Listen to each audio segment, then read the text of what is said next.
How about we slip into something more comfortable?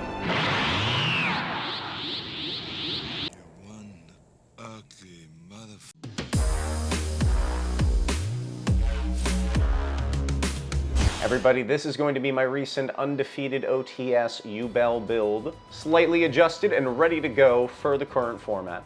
And this is a very good, simple template to get you started with this tier 1 strategy. I also have linked down below a ton of different combo tutorial resources for you, because I'm a learner in this situation just like you all. So these are some of the folks that I recommend checking out. And of course, if you have any questions, leave them down in the comments below. And don't forget to like, comment, subscribe for more Yu-Gi-Oh content. Without further ado, let's check it out. Check it out! All right, my friends, listen, I'm very excited to share this deck build because I was hyping up Yubel as they were announcing the new support, and even before the crazy new fusion card comes out, Yubel in it of itself as a deck is a tier 1 strategy. There's no ifs, ands, or buts about it, and it's only going to be getting better. I think it makes a heck of a lot of sense to start getting ready to play the deck now, play against the deck now, and that's why I've got it put together right here. And let me know what you think about Yubel in the comments down below. Do you think it's tier 1? Am I hyping it up a little bit too much? Regardless, this is going to be a very good beginner build. I highly encourage you all to try it, especially if you want to get accustomed to the full Yubel engine. If there's anything you'd change, let me know down below. Without further ado, let's do it. Alright, we're going to start things off with triple copies of the Spirit of Yubel, your hand trap / enabler. This is the goated monster that tags into your back row a Yubel speller trap, one that mentions it. This gives you access to your Nightmare Pains, one of the easiest pathways to it. But never sleep on its hand trap effect, and like all the other Yubel monsters, it stops you from taking battle damage.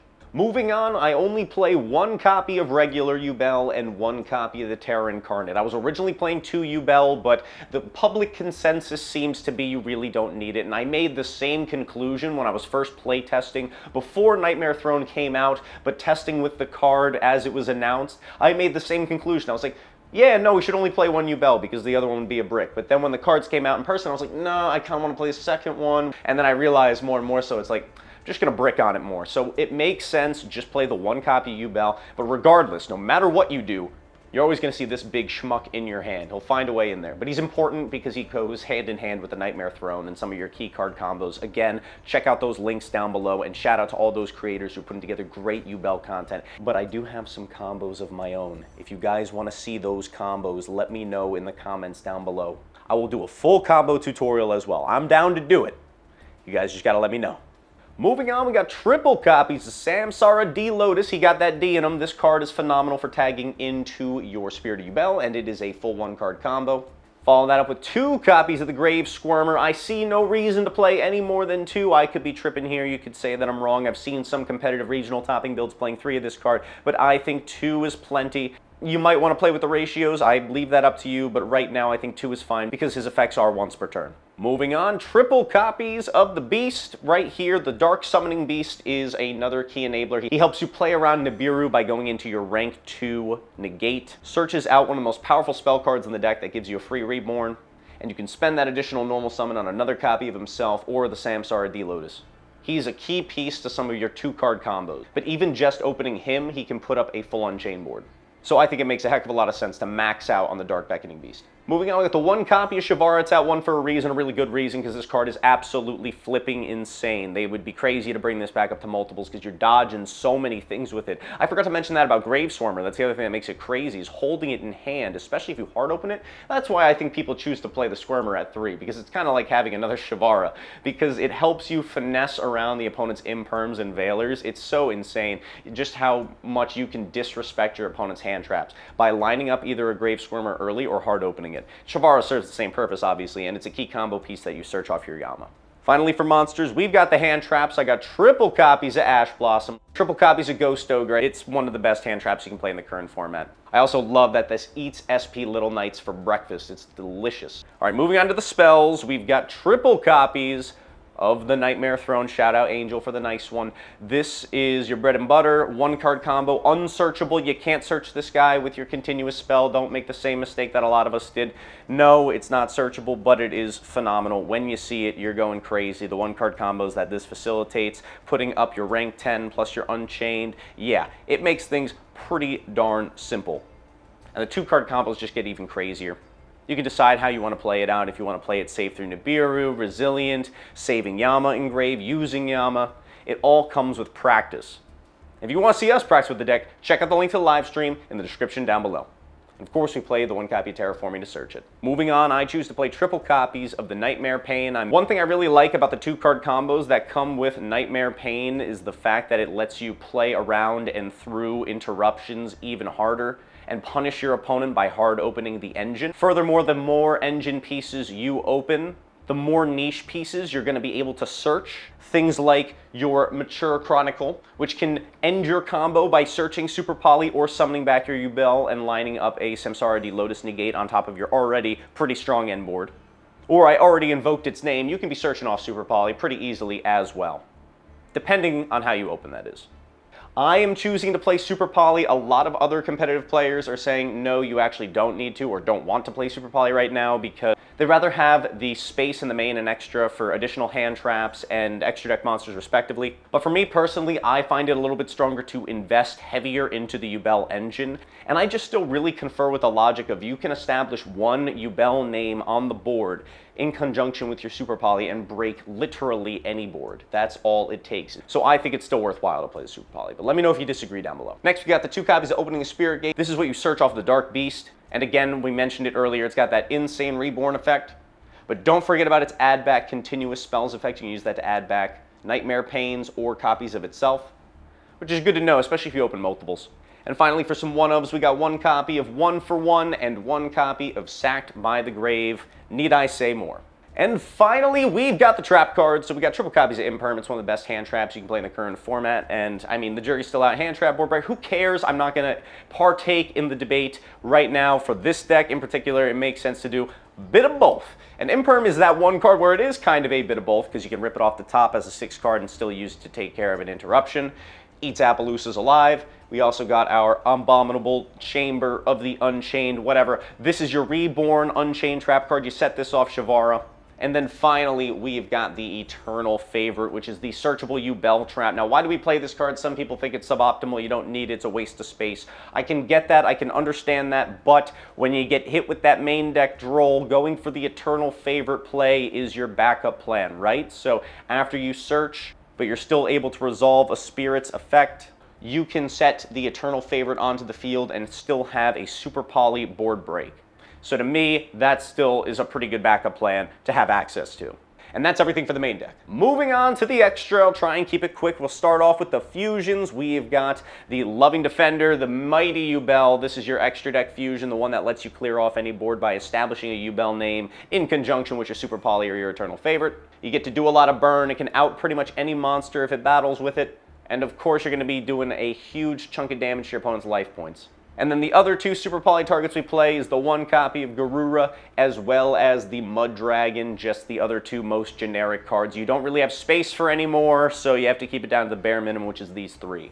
Now for the Unchained package, in our Link department, we start things off with the Yama Broken card. This might get banned someday. Search out your Shavara and enables infinite of your combos, that graveyard effect letting you summon on back. Sometimes you do got to use that pop, that optional pop on your field to either trigger off Yubel names or remove the red dog so you're not fiend locked, things to keep in mind, but super duper powerful card.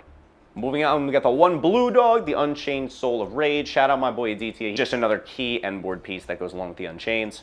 This one's a little bit more in your board breaker department. We've got the Soul of Anguish. You use this to tag out with your opponent's monsters. I might want to play more targets or things you can summon with this. How my extra deck's built right now is pretty tight, but I still think this guy's worthwhile to play. And into our more generic stuff, we got 1 copy of Almirage. Sometimes you got to link off a Beckoning Beast in order to put a 0 attack monster in grave, so you can use your Spirit Gates effect. Having access to the Almirage is critical for that, and of course it is a link 1 that you can use to make your very expensive Little Knight that goes along right with it to do the thing. You know, removal, end board piece, whatever you need it to be. Little Knight's insane. Next, Muckraker, insane in this build. You know, you don't care that much about the Fiend Lock, and sometimes you're going to be going for those Nightmare Griffin plays. I've actually seen a lot of other profiles talking about this. I wasn't originally playing this, but this is a great end board to go for against the Tenpais. Apparently, they struggle immensely outing the Griffin, and I mean, heck, it makes a lot of sense. A lot of decks do. So your results will vary depending on the matchup, but if you know what your opponent is playing, you could easily cook them with Griffin. And Muckraker makes making it just stupid easy, because you can bring back Link Monsters from Grave or just any of your fiends. You don't care about the lock, because this is also a fiend. And then you get an extra layer of protection for it as well. Last Link monster that we play is the 1 copy of Apollosa. Yeah, is she getting banned? Let me know in the comments down below. What do you think? Into the Exceeds, we've got the rank 2, the one I was talking about earlier, Jin Buster. He is your hand trap negator. Eat up those Nibiru's, make you play in safe, but if they got Nibiru Imperm, hey, it's unfortunate they were just more talented than you. Next, we got the rank 10, this big end times guy. I can't remember his name. I don't even know how to pronounce it. Big V, I don't know. Whatever you want to call this guy, Big Daddy rank 10. He's really good. He's an Omni Negate. What more do I need to say? He's one of your main end board pieces.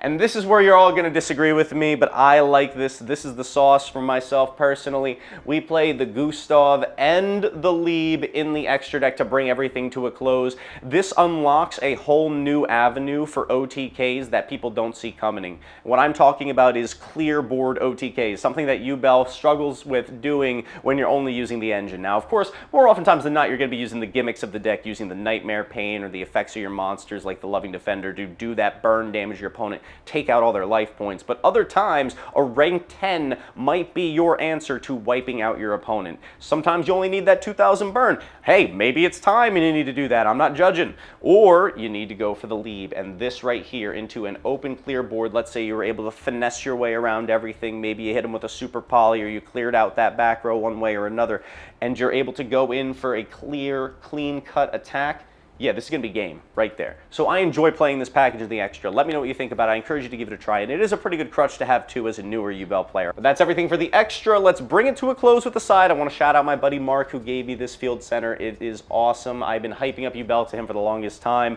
So it was really nice of him to give this to me. All right, starting things off, triple copies of the Dimensional Shifter. I'm not going to waste any time talking about it. Not that I'm saying that it's a good thing to do, but we can do it. So I am choosing to side it. Not going to waste any more time talking about it. It's an absolute blowout against so many meta decks. It's degenerate. It's disgusting. We all know what it is, and I hate that I'm playing it, but I'm doing it, and I encourage you to do the same. Now, if you cut out pieces of your Yubel engine, like you're playing a smaller Yubel package without the Eternal Favor, and you're relying more on the Link plays, it might make less sense to play Shifter. But in a build like this, you can get away with siding Shifter, and it's an absolute blowout. We all know how good it is. For board breaking, for those times and you don't need a normal summon, you can slot in the Lava Golem to absolutely obliterate the opponent's boards, and there are plenty of situations where you're still able to establish a presence even without your normal summon. Moving on, Spell and Trap move, we got 2 copies of Cosmic Cyclone and the 1 Harpy's Feather Duster. This is my standard ratio. Maybe you'd prefer to do something like a Lightning Storm, but I fear Runic a little bit, so I like having the Cosmics in there just in case. And then we got some trap cards, and they're disgusting, guys, so hold your nose and just play them. We got triple copies of Skill Drain, undoubtedly broken. We can play around this card, and all of our floating lives. We are able to make our opponent take battle damage instead of us using Nightmare Pain. That is our win con when we're playing under Skill Drain. Finally, last degenerate card we got in here is triple copies of the Dimensional Barrier. When we are going first, we are siding out some of our hand traps, and we are bringing in the D barriers for the matchups that make sense, and the Skill Drains. Dude, we solo Tempai already, but we can add insult to injury by bringing in this stuff. This card offers so much generic coverage, taking care of your voiceless voices as well. Same thing goes for the Skill Drain. Both of these cards are coming in tandem pretty often. And of course, inherently, you're playing one of the best going second decks of all time because your entire strategy revolves around one of the best board breakers ever printed. So going first, going second, this deck is an absolute freaking powerhouse. Yes, everybody, that is going to bring our profile to a close for today. That is Yubel in 2024, June, ready to cook, tier 1 meta strategy, and a great starting point this build can be. Let me know what you think about it in the comments section down below. Don't forget to like, comment, subscribe, and let me know what you guys want to see next. And as always, Logan JYA signing off. Have a great day, and I'll see you beautiful people later. Peace.